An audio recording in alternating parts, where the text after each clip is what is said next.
They had been married for 40 years, 40 years of shared life, 40 Christmases, 40 wedding anniversaries, 40 years of shared meals, nights under the same roof, mornings waking up next to each other, and for 40 years, they believed they loved each other. Sincerely, deeply. They would have sworn before God and man that they were in love. And yet, when Padre Pio looked into their souls, he saw something terrible. He saw that they had never truly loved each other, not once in 40 years. How is that possible? How can you live 40 years with someone believing you love them, without ever truly having loved them? That's exactly what Padre Pio explained to this couple, and what he revealed to them that day in the confession box at San Giovanni Rotondo changed their lives, and it could change yours too. What you are about to hear today is not a simple story. It's the story of 5 forms of false love that destroy marriages from the inside. 5 ways of believing you are loving when you are doing the exact opposite. 5 mistakes that millions of couples make every day without even knowing it.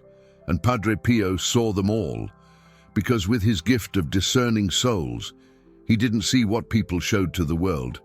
He saw what was really happening in their hearts. The man's name was Michael. He was 68 years old. His wife's name was Ashley. They lived in a small town near Philadelphia. They were known in their parish as the model couple, always together, always at Mass, always smiling in public. The priest in their village cited them as an example. 40 years of marriage. That's what the grace of God can do. But one day, Ashley became seriously ill, a heart condition that left her bedridden for weeks.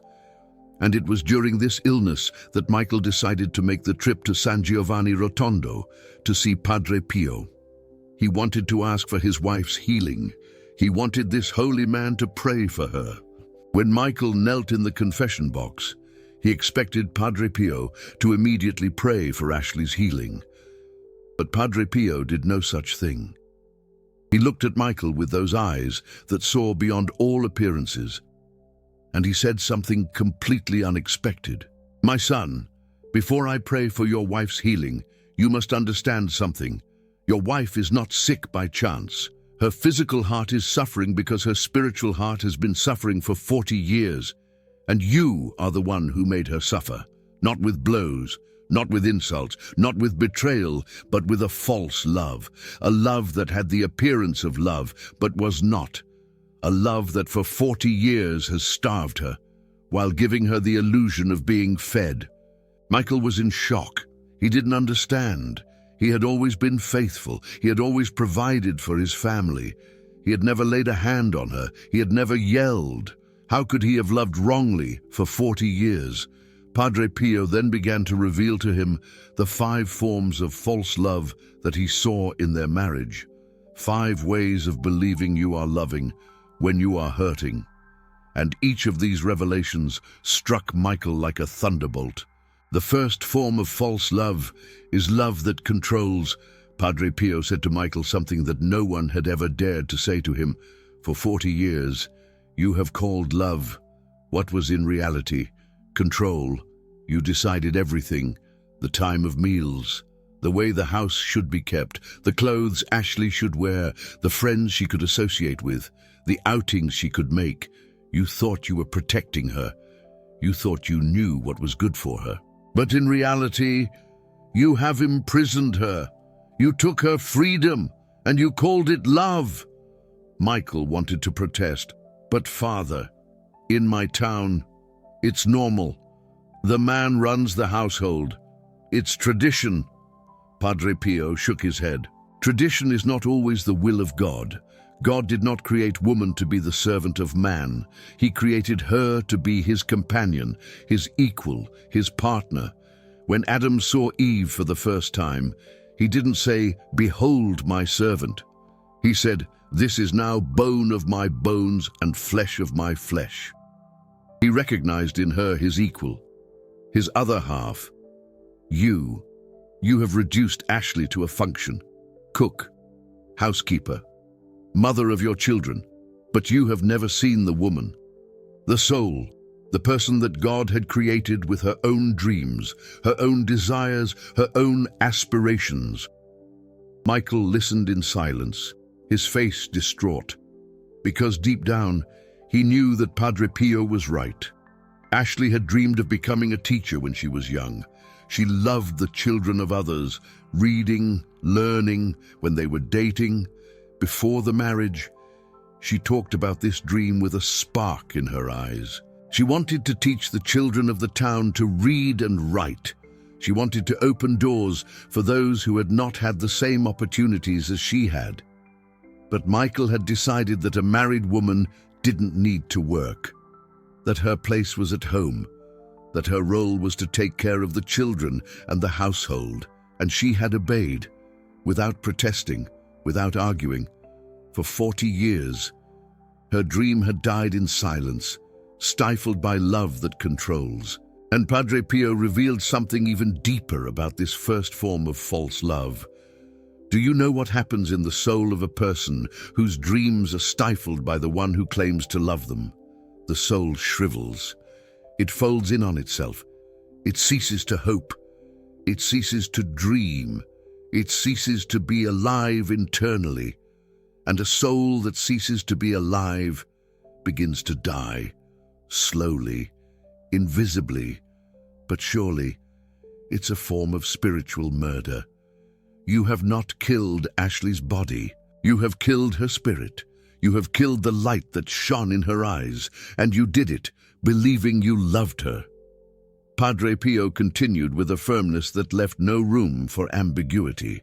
True love does not control, it liberates.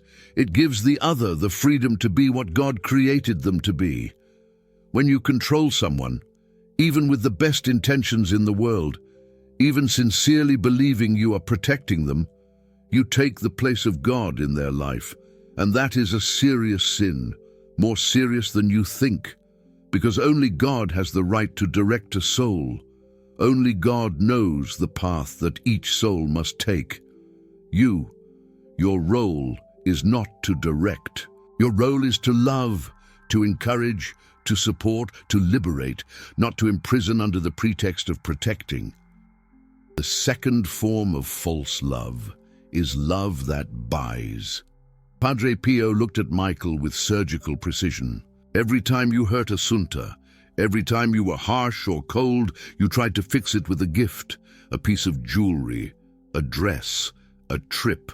You thought that love could be bought, that objects could replace words, that material generosity could make up for emotional absence. But Assunta didn't want your gifts. She wanted you, your presence, your attention, your words, and you gave her things instead, because giving things is easier than giving of yourself. Giovanni lowered his head. It was true. After every fight, he'd buy something. After every prolonged silence, a piece of jewelry would appear. He thought he was being generous. He thought he was doing the right thing. But each gift was actually a substitute, a replacement, a way to avoid the real conversation, the real connection, the real vulnerability. Padre Pio explained the spiritual problem behind this form of love. When you buy love, you reduce your wife to an object. You treat her as someone who can be satisfied with material things. But a soul isn't nourished by jewels. A soul is nourished by true love, by authentic presence, by sincere words. Gifts aren't bad in themselves, but when they replace love instead of accompanying it, they become a poison wrapped in gift paper. Padre Pio also added this. Do you know what Assunta did with your gifts? She stored them in a closet. She almost never wore them, because each piece of jewelry reminded her not of your love, but of your inability to truly love her. Each gift was a reminder of what she didn't have, you. Giovanni felt tears welling up. For 40 years, he had believed he was a good husband because he gave gifts. And for 40 years, those gifts had hurt his wife instead of comforting her. But what Padre Pio revealed next was even more painful, because the third form of false love touched on something very intimate. The third form of false love is love that demands. Padre Pio addressed this subject with delicacy, but without detour. Giovanni, there's something in your bedroom that you call love, and that isn't. You demanded marital relations from your wife as a right, as something that was owed to you, without asking if she desired it, without caring about her tiredness, without worrying about her emotional state. You took what you wanted, and you called it marital love. Giovanni blushed with shame in the darkness of the confession box. Padre Pio continued with firmness. Marital intimacy is a sacred gift, a mutual gift, not a unilateral right. When one spouse demands instead of giving, when he takes instead of receiving with gratitude, he distorts something sacred. He transforms an act of love into an act of domination. And that domination wounds the soul of the other spouse in a profound way. A wound that hides behind duty. A wound that the injured person doesn't even name, because she's been told that it's normal. Padre Pio then said something that Giovanni would never forget. Every time you took without giving, every time you demanded without caring, you placed a stone on Assunta's heart. And after 40 years, that heart can no longer bear the weight. That's why it's sick. The body always ends up expressing what the soul can no longer carry alone. Giovanni was now weeping openly in the darkness of the confession box. Tears streamed down his wrinkled cheeks and fell onto his clasped hands. 40 years of what he thought was a happy marriage were deconstructing before his eyes like a house of cards. Everything he had believed was right was false. Everything he had believed was normal was a sin. Everything he had believed to be love was a wound in disguise. Padre Pio let him weep for a moment. Then he said gently, "These tears are the first tears of true love that you've shed for your wife. For 40 years, you've never cried for her. You've never suffered for her. You've never felt her pain as your own. These tears are the beginning of something new. Don't hold them back." But what Padre Pio was about to reveal next would strike Giovanni even harder, because the fourth form of false love is perhaps the cruelest of all, precisely because it's the most invisible.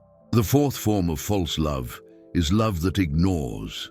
Padre Pio changed his tone, softer now, almost tender, like a father explaining a difficult truth to a son who is suffering. "Giovanni, tell me, do you know your wife's favorite color? Do you know what her favorite dish is? Do you know what she dreams about at night? Do you know what her greatest fear is? Do you know what really makes her happy? Not the gifts, not the outings, what touches her soul?" Giovanni remained silent. He couldn't answer any of those questions. After 40 years of marriage, 40 years under the same roof, he didn't know his own wife. He knew her habits, her routines, what she prepared for dinner, what time she got up, but he didn't know her soul. Padre Pio explained, "Love that ignores is perhaps the cruelest of all, because it gives the illusion of presence. You're there physically, you share the same space, but you're absent internally. You don't really see the other person. You see a silhouette, a function, a role, but not a soul. True love begins with knowledge, with curiosity, with the sincere desire to know the other in their depth. If after 40 years you don't know your wife's dreams, it's because you've never bothered to ask her. And not asking is silently saying, 'You don't interest me enough for me to want to know you.'" Padre Pio related that the souls in purgatory had revealed something upsetting to him about this. Some souls suffered terribly because after death, they finally saw clearly the person with whom they had lived their whole life. They saw the unrealized dreams, the unspoken words, the tears shed in secret, the prayers whispered in solitude, and they understood, too late, that they had lived next to a treasure without ever opening it. They had shared a bed with a mystery without ever seeking to unravel it. This revelation is terrible. Imagine discovering after death that the person with whom you shared your life was an entire universe that you never explored.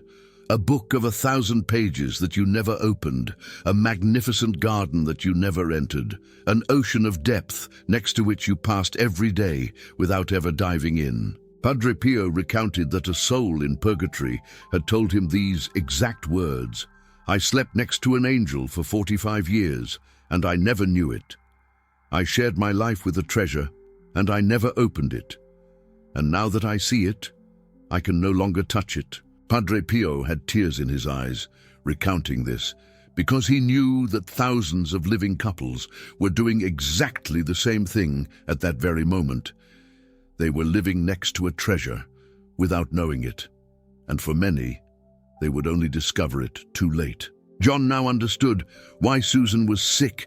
It wasn't the physical heart that had given out first. It was the spiritual heart. 40 years of invisibility had worn her down from the inside. 40 years of physical presence and emotional absence had exhausted her soul. The fifth form of false love is love that doesn't truly forgive. Padre Pio revealed the last layer of this marriage that seemed so perfect from the outside. "John, there's something you've kept deep inside you for 37 years, a resentment, a wound. Something Susan did or said early in your marriage that you've never forgiven. You said you forgave her. You continued to live with her, but deep down in your heart, that wound is still there. And it has colored every interaction since, every gesture, every word, every silence. Your love wasn't love. It was love minus the wound.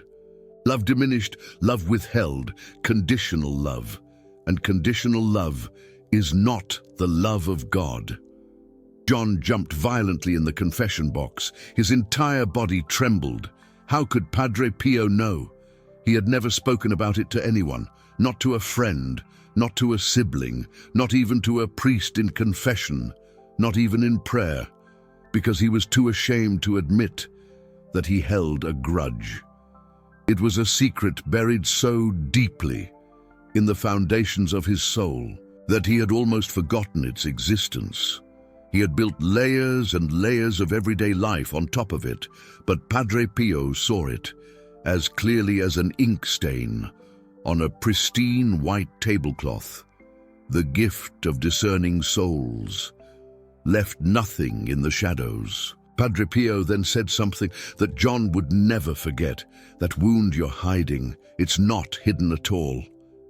It's visible to God, it's visible to the angels, it's visible to the demons, and it poisons every prayer you make, every rosary you recite, every communion you receive. For how can God fully enter a heart that keeps a door locked? He enters the rooms that you open to him, but the room where you keep your grudge, he cannot enter, because you forbid him access."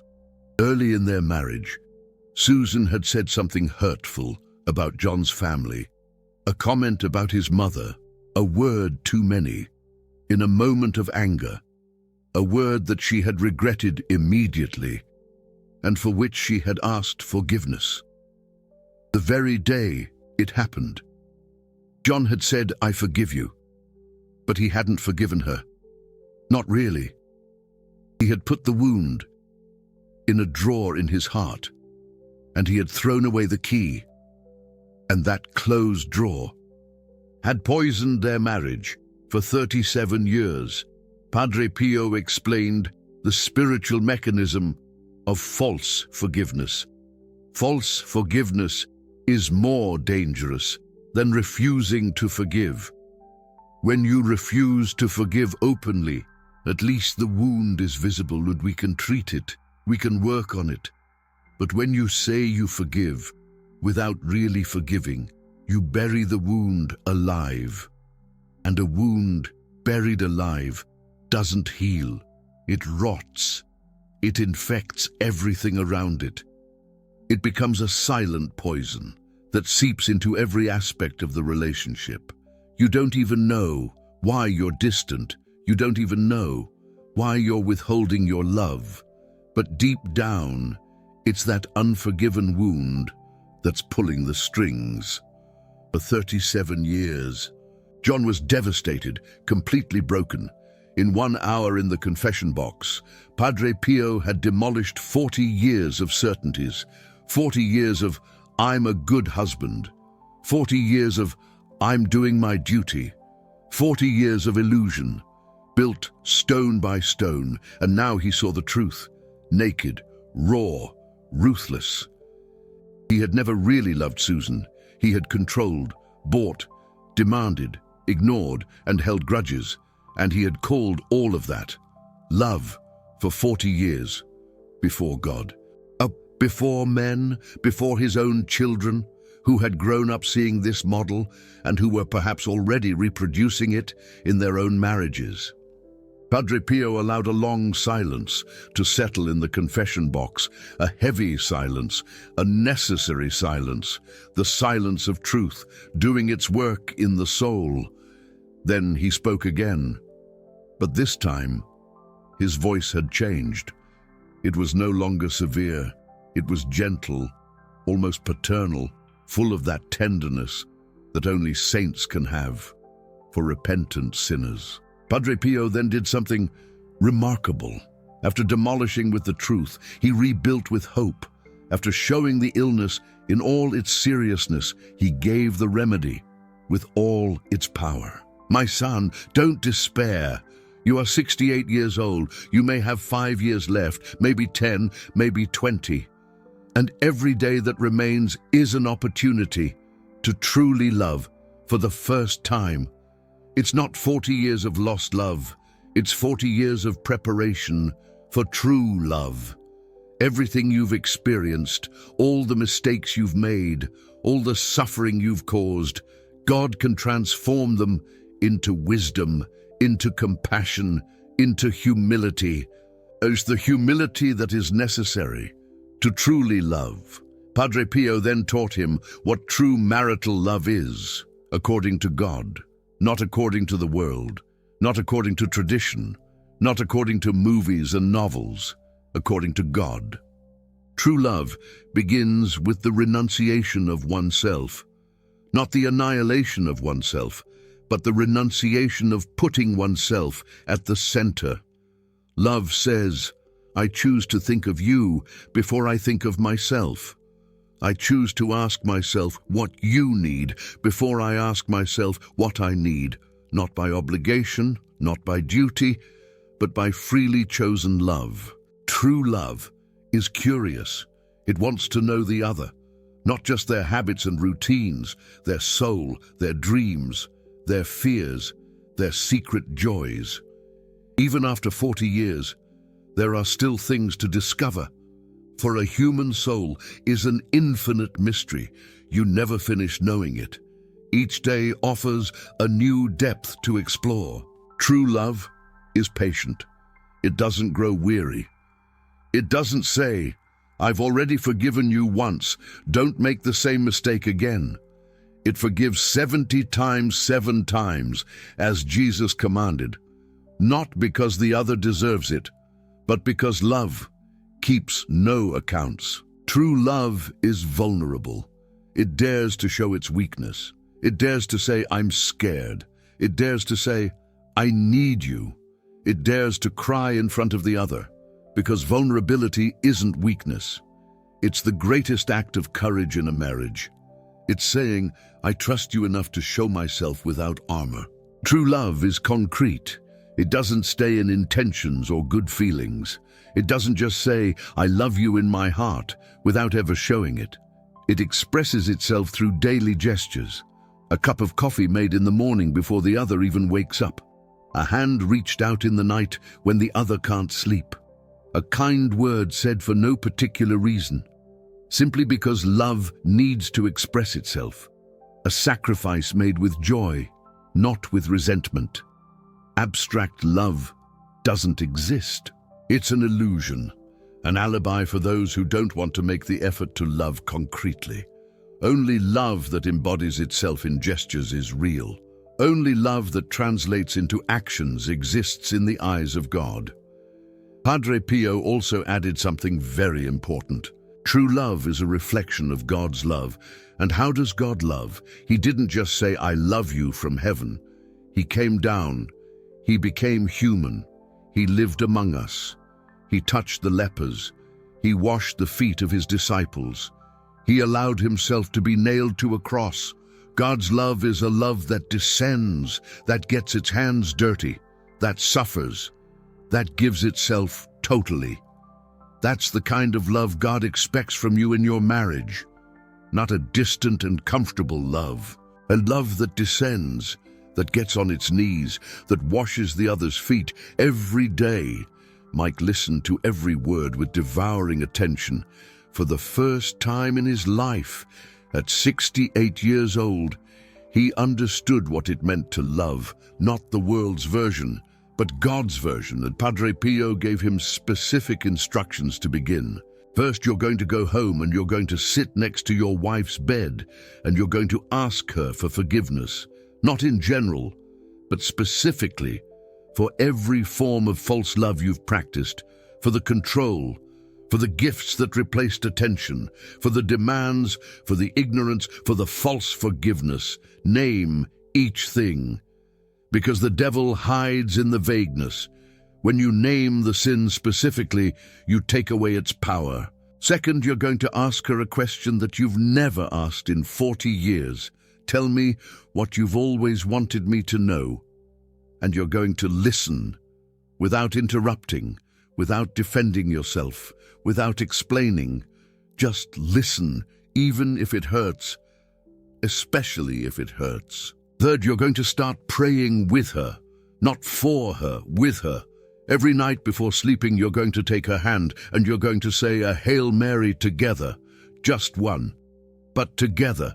Because when two spouses pray together, the sacred bond of marriage strengthens, the cracks repair themselves, the light returns. Mike returned to a smaller, lesser-known town near a large city with a heart broken and rebuilt at the same time. He did exactly what Padre Pio had told him. He sat next to Susan's bed. He looked at her, really looked at her, for the first time in maybe 30 years. And he began to speak. He asked her forgiveness for the control, for the decisions made without her, for the dream of being a teacher that he had stifled. Susan listened with immense, incredulous eyes. He asked her forgiveness for the gifts that replaced the words, for the jewelry that filled the void instead of fulfilling it. Susan murmured, "I kept them all in the closet. I couldn't wear them." He asked her forgiveness for the demands, for the nights when he had only thought of himself. Susan looked away but said nothing. There were things too painful for words. He asked her forgiveness for the ignorance, for the dreams he had never asked about, for the fears he had never listened to, for the soul he had never sought to know, and he asked her forgiveness for the wound he had pretended to forgive 37 years earlier. The comment about her mother, Susan didn't even remember those words, but Mike had carried them like a cross for almost 4 decades. And that night, he finally let them go, really let them go. Then he asked her the question, "Tell me what you've always wanted me to know." Susan remained silent for a long time, a very long time. Then she began to speak, and she didn't stop for 2 hours. 40 years of withheld words, 40 years of compressed feelings, 40 years of loneliness lived together. Everything came out. The tears, the anger, the sadness and the disappointment, but also, in the middle of all that, something unexpected. Love. A love that had survived despite everything. A love starving, wounded, almost dead, but still there, still alive, like an ember under the ashes. That night, Mike took Susan's hand. His hand trembled. Her hand was cold and weak because of the illness, but they found each other. After years of distance, two hands were reunited on a hospital sheet, and they prayed a Hail Mary together. Just one, slowly, word by word. Hail Mary, full of grace. The voices trembled, the tears flowed, but the words rose. The Lord is with thee. Blessed art thou amongst women. Mike felt something he had never felt in 40 years of rosaries recited alone in his corner. He felt the prayer pass through his wife's hand and enter his own, like a current, like a warmth, like a life that circulated between them for the first time. And blessed is the fruit of thy womb, Jesus. Holy Mary, Mother of God, pray for us sinners, now and at the hour of our death. Amen. It was the first Hail Mary they had prayed together in 40 years of marriage. Just one.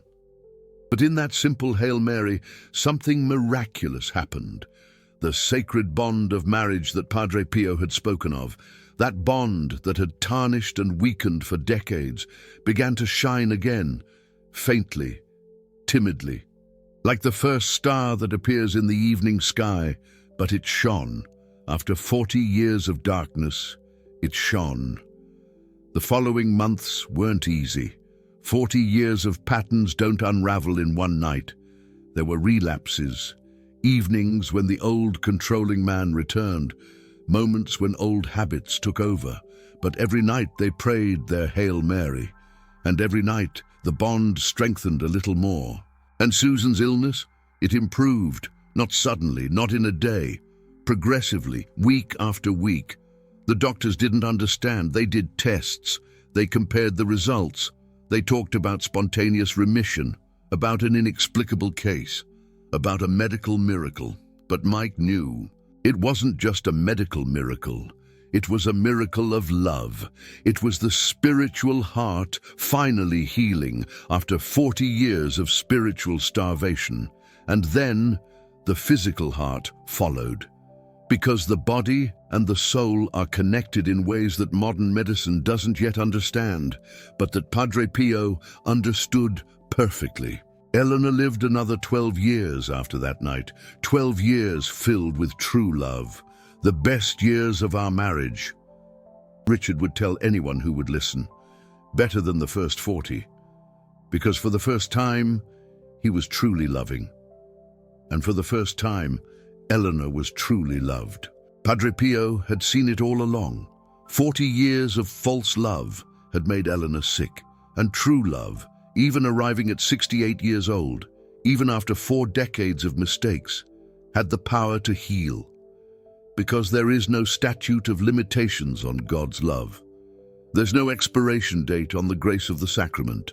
As long as you're breathing, it's time to love. If you recognize your own relationship in this story, if you feel that your love might be one of the 5 forms of false love that Padre Pio revealed to Richard, do not despair. Don't condemn yourselves. Don't be overwhelmed with guilt.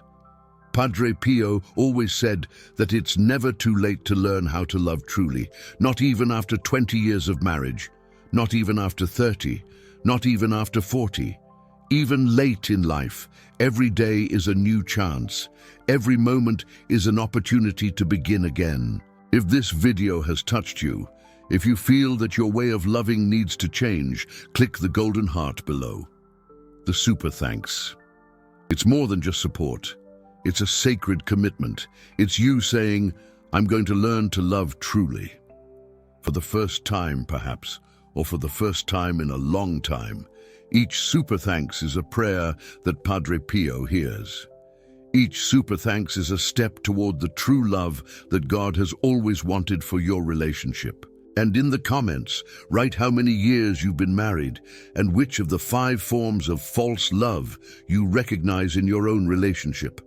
Control, possessiveness, demands, neglect, false forgiveness. Be brave, be honest. Because healing begins with truth.